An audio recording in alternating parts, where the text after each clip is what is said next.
Shalom, and welcome to Psychology of the Parsha for Parshat Terumah. Parshat Terumah gets its name from the very first verse, because the verse says, as Hashem spoke to Moshe, speak to the children of Israel, and ask them to bring me an offering. Terumah means an offering. Laharim means to lift up.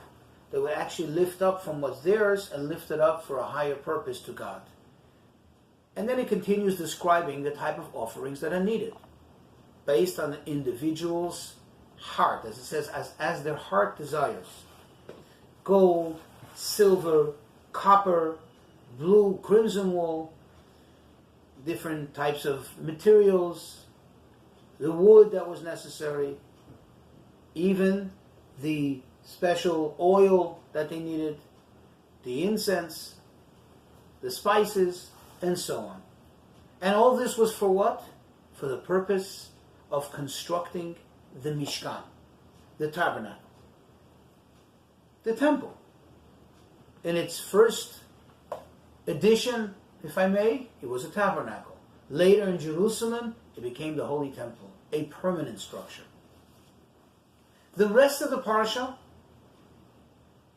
gives us the detail, all the measurements, the requirements of what the particular vessels in this Mishkan, in this tabernacle look like, and what the boards and their dimensions were supposed to be, and then the curtains that would cover over it, that serve as the ceiling, as the roof.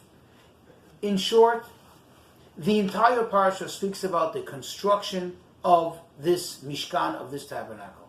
Question: how come then is the name of the entire Parsha Terumah, which means an offering? It would seem more appropriate that the name of this week's Parsha should be Mishkan, which means tabernacle, dwelling place, or Mikdash, which means a holy sanctuary. Why is this Parsha known as Parshat Terumah? Well, of course, one can argue because the very first words in this week's Parsha, which serve as some form of identity to direct us to which Parsha we are talking about, happens to be Terumah. Well, we know that in Judaism nothing is by happenstance. There's no such thing as coincidence in anything, let alone and especially in the Torah. If this now becomes the holy name of this Parsha, obviously it gives us a lesson, an insight. It should serve as an inspiration as to what this entire Parsha is all about. And the answer is, human nature is such, at least for most people, that too often we feel this sense of inadequacy. Especially when it comes to building this enormous thing, this grandiose thing, a dwelling place for God, a sanctuary for Hashem's presence. Me? Who am I? Especially that Judaism teaches and demands of a person to be humble. And sometimes that humility can translate into, sadly, if it's misdirected, into low self-esteem. You say, me? Who am I?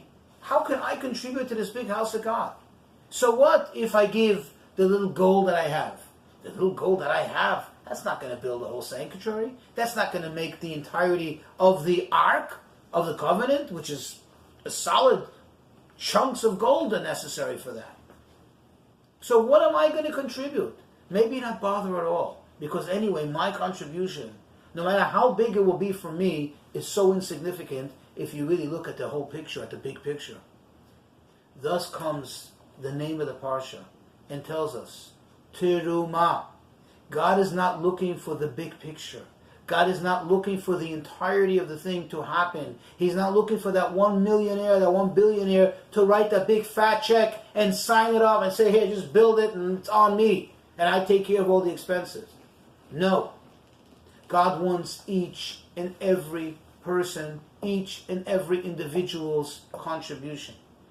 No matter how small you think it may be, for God it's big.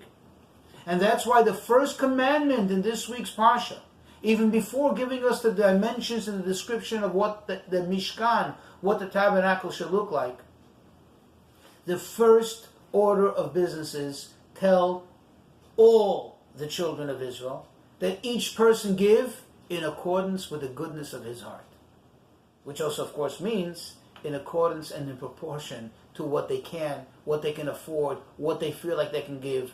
And God says, then, it says, V'asu li migdash, now they shall make for me a sanctuary, and I will dwell amongst them. So never think that your contribution is too small, or too insignificant, or too inadequate. Not at all. Whatever you give, it may be one brick, but that brick becomes a part of the house of God. And theoretically, if that brick should be removed, the house of God is now not complete.